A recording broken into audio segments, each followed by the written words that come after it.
and welcome to the Dynamite-Acres channel. I'm Tiffany. I run Dynamite-Acres in southwest Montana. On this channel, I'm going to show you some of my best practices for our animals and the plants on our working farm. You're going to see the good, the bad, the ugly, and the absolutely adorable when it comes to our working farm. If you have any questions, please let us know. I'll do my best to answer them. I hope you enjoy our video. Hi everybody, this is Tiffany with Dynamite-Acres, and this is Emma, one of our upcoming does. She's going to be joining our milking herd. And as you can see, we have a little bit of an issue today. As any good farmer knows, some days are better than others. And today Emma's had a little bit of a rough day. Yeah, okay. Come here.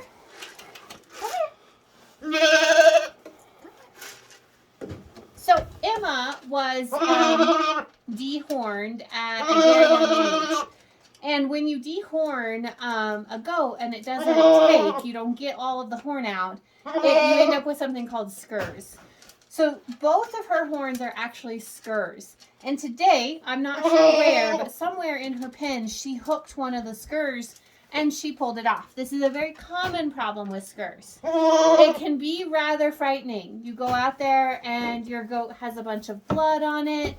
They look a little rough. It's not normally life-threatening for your goat. However, as you can probably tell by my garb, it's very, very cold. We have an Arctic storm coming in. So what we're going to do is we are going to just use some regular dog grooming. Actually, this is my favorite brush with my goats. And I'm going to literally just kind of brush that blood out of her. I want to get her all cleaned up and make sure she doesn't have any wet spots. Then what we're going to do is we are going to treat that bloody area where the scur goes off. All right, so I have done the best I can without using water because it's so cold. I cleaned it up. I used just a clean towel and I wiped it the best I could.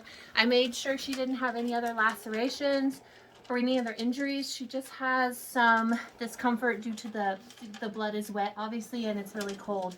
So I got it cleaned up the best I can. It actually looks pretty good, other than it's just, obviously it's going to be bleeding because this top scur got pulled off. It is obviously uncomfortable for her. I'm not going to do anything else with it tonight just because it is so cold outside. I don't want it to be too wet. However, I am going to put this antimicrobial utility gel on it. The big thing that is important to me, because I run a goat dairy, is I need to make sure I have something that has no withdrawal period. While Emma here is one of my upcoming does and is not lactating, I just use the practice of using things that would not have a withdrawal period. I will probably, see it's still bleeding pretty good. I'll probably come back out and check on her in here in about an hour. And if, if the bleeding just isn't slowing down anymore, I'll find someplace inside for her to stay for tonight since it is going to be in the negatives. But it looks like it's probably going to stop. This should help it stop. My spray bottle, unfortunately, is broken. So what I'm going to do is I'm going to see if I can't just get her to hold still. And we're going to put a little bit on there. Easy, girl. Easy. Easy. Easy. Easy. Now obviously that's going to be wet, so she's going to stay inside the rabbit barn. That's where we are. For just a little while, we're going to make sure that dries, make sure she's nice and safe to be out in the cold, but she should be good to go.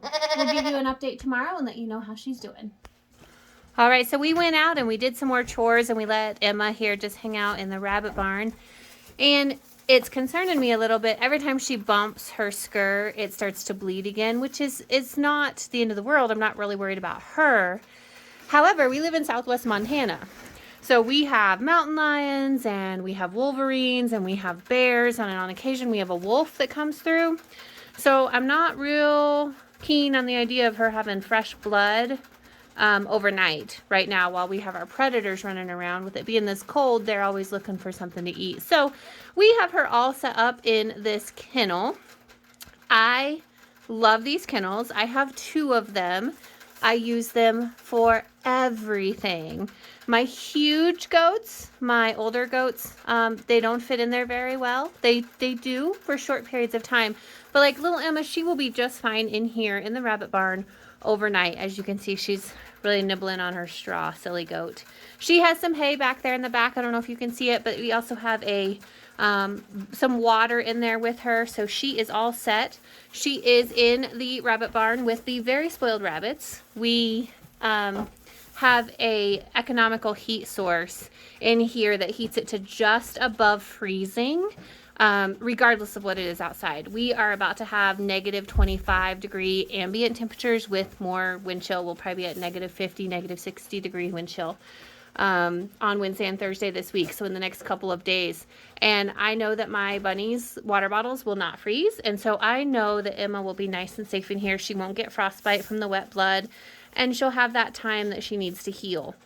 So tonight she'll stand in here, and in the morning we will get her out and she'll join the herd for the day, and then depending on how her Scur is doing, she may come back in again for tomorrow night. She's going to be just fine. I know that it's stressful when you get out there and your goat is all bloody. The big thing is just stay calm and figure out what's going on. I still don't know where she caught it. She could have caught it on the fence. She could have caught it on the hay feeder. She could have been playing with the other goats and somehow or another they hit it wrong.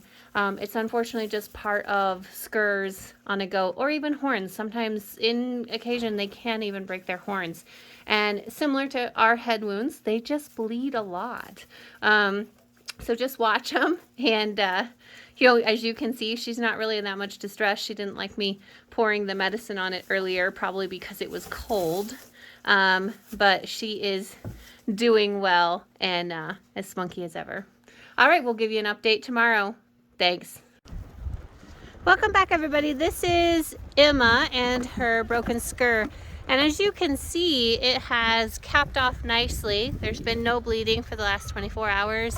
And it is definitely not slowing her down any. She's out with the herd. There's Sandwich, our wither. And she is back to her old self. We've made it past the Arctic blast. We're all having a good time out here eating our grain. Anyway, so if you have any questions or you need some help with some Scurs, please feel free to reach out to us or leave us a comment. Thanks for watching.